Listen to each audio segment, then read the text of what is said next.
लीजिए सुनिए सूर्यकांत त्रिपाठी निराला के लिखे उपन्यास चोटी की पकड़ का भाग 13 मेरी यानी समीर गोस्वामी की आवाज में। मुन्ना ने आधे घंटे तक विश्राम किया, फिर प्रणाम लेकर बुआ को पीछे लगाकर बागीचे चली। बुआ का 2 ही रोज की कवायद में इतना बुरा हाल हुआ कि सिर पर जैसे मनों का बोझ लद गया हो, जैसे गंदे पनाले से नहलाई गई हो। रिश्ते का गौरव कहीं गायब हो गया। मौसी का पहले ही अपमान हो चुका था। आज्ञा मिल चुकी थी कि जबान खोलने पर मठा डालकर सिर घुटाकर गधे पर चढ़ाकर निकाल दी जाएगी और साथ साथ जीवन चरित जनता को सुनाया जाता रहेगा। वो कैसी थी ये मालूम हो चुका था। अगर खामोश रही तो समझ में आ जाएगा कि अपमान उनका नहीं, उनके दुश्मन का हुआ है। बुआ मुन्ना के साथ कोठी से उतरकर बागीचे गई। धूप प्रखर हो गई है, फिर भी सुहानी है। तरह तरह की चिड़ियां चहक रही हैं, रंग बिरंगी सुरीली आवाज वाली। भंवरे, सुए, रुकमिने, बुलबुल, पीली गलारें, कोयलें, पपीहे, कौए। स्वच्छ जल वाले विशाल सरोवर पर राजहंस तैरते हुए, कहीं कहीं बगले ताक लगाए बैठे हुए। गिलहरियां टहनी से टहनी पर उछलती हुई। धीमी धीमी हवा चल रही है, जैसे साक्षात कविता बह रही हो। सरोवर पर हल्की हल्की लहरियां उठती हुई उस किनारे से इस किनारे आ रही हैं।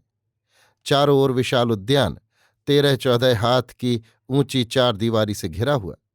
सरोवर और 4 दीवार के किनारे नारियल के पेड़, बीच में अलग अलग नींबू, नारंगी, संतरे, सुपारी, अनानास, लीची, आम, जामुन, गुलाब जामुन, कटहल, बड़हर, बादाम, हड़बहेड़, आंवले, अनार, शरीफे, शहतूत, फालसे, अमरूद आदि फलों के पेड़ एक एक घेरे में लगे हुए। कितने फूले हुए, कितने पकते हुए, कितनों में बौर, कितने खाली। एक तरफ फूलों का बागीचा उजड़ा हुआ, क्योंकि अब रनवास यहां नहीं। कहीं जंगली पेड़ों के झाड़, बीच बीच बेला, जूही, गुलाब, गंधराज, नेवाड़ी, चमेली, कुंद आदि उगे हुए जीने का व्यर्थ प्रयत्न करते हुए आज भी फूलों के अर्घ दे रहे हैं। पक्की सुथरी राहों पर वर्षा की काई जमी हुई है। कटीले झाड़ उग रहे हैं।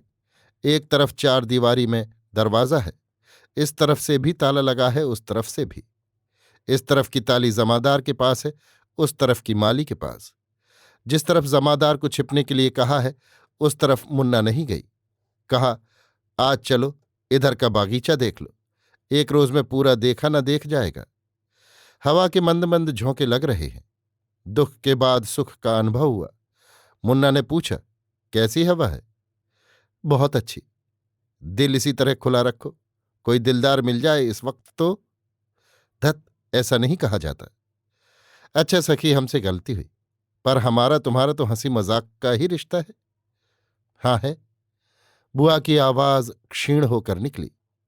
अगर हमारा अपमान हो तो क्या वो तुम्हारा भी है? बुआ भीतर से जल गई। उस जलन को दबाकर कहा, हाँ है। हमारा इतना अपमान होता है कि हम किसी को सिर पर नहीं रख सकते। बाद को सखी बनाकर, हंसाकर, रिझाकर समझा देते हैं कि हम सखी हैं और ऐसी। हमारे भाग, बुआ ने नम्रता से कहा। देखो, ये नारियल का पेड़ है। सरोवर के चारों ओर पहले इसी की कतार है, फिर उस किनारे से है। दोनों कतारों में नारियल की 20 किस्में हैं। कच्चे नारियल को डाब कहते हैं। इसका पानी तुमने पिया है? हमारे यहां ये पेड़ नहीं होता। मुन्ना आगे बढ़ी, कहा, ये देखो, ये अनानास के झाड़ हैं। अनानास क्या है? ये लीची है। हाँ, हमारे यहां आती है। मुन्ना जल्दी कर रही थी।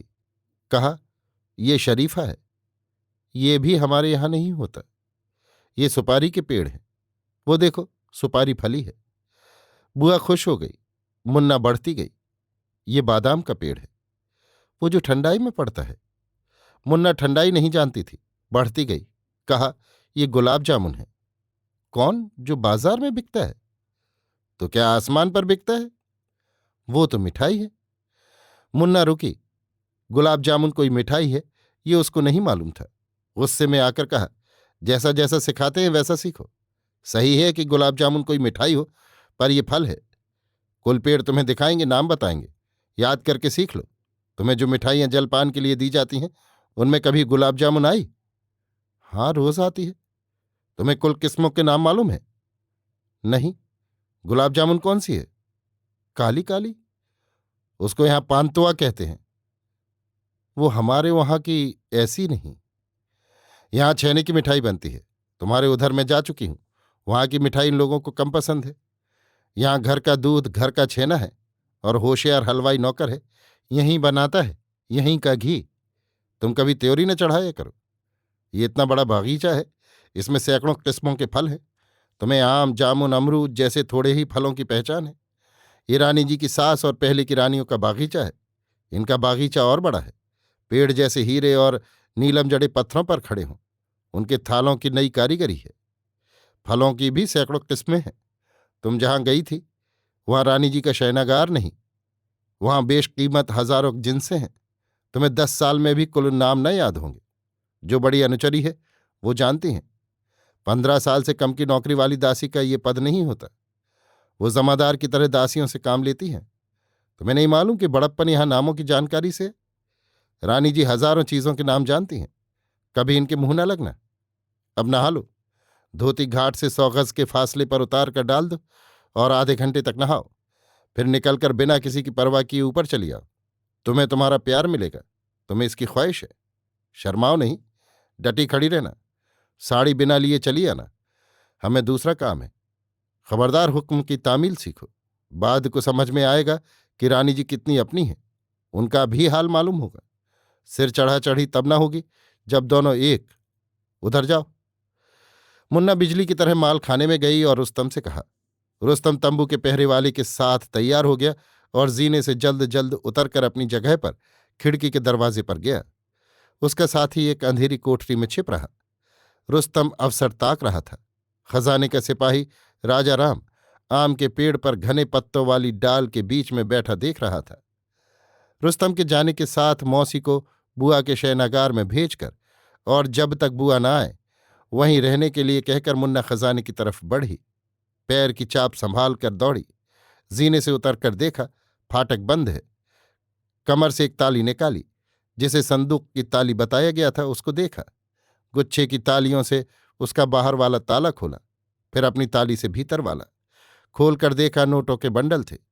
कुल के कुल बाहर निकाल कर डाल दिए। नोट नंबरी भी थे और 10 5 रुपए वाले भी। जल्द जल्द संदूक बंद कर दिया। तालियों का गुच्छा खूंटी से लटका दिया और अपनी ताली कमर की मुर्री में लपेट ली। नोटों के बंडल जीने की तले वाली अंधेरी कोठरी में डाल दिए। भगी हुई ऊपर गई। बुआ के बरामदे से देखा, वो नहाकर निकल रही थी। जैसा कहा था वैसी ही थीं। रुस्तम तके हुए था। इसी समय निकलकर कुछ कदम बढ़ा और चिल्लाकर कहा, चोर पकड़ लिया। बुआ जी की लाज दूर हो गई। वो तनकर खड़ी हो गई। रुस्तम आवाज लगाकर भगा हुआ कोठरी में घुस गया। मुन्ना दूसरी मंजिल की खिड़की के पास खड़ी होकर चली आने के लिए हथेली का इशारा करने लगी। बुआ चली। राजाराम पेड़ से देख रहा था। मुलुक कर जमादार ने भी देखा था। बुआ के जाने के कुछ अरसे के बाद जमादार और राजाराम चले। इनसे पहले मुन्ना ने नीचे उतरकर रुस्तम को आवाज लगाई। अगर वहां हो उसके आने पर कहा, खजाने में चलकर बैठो और जमादार के आने पर कहो, हमारी जमादारी का हुक्म है, तुम बदमाश हो, हमारी जगह पर जाओ। अभी आप सुन रहे थे सूर्यकांत त्रिपाठी निराला के लिखे उपन्यास चोटी की पकड़ का भाग 13, मेरी यानी समीर गोस्वामी की आवाज में।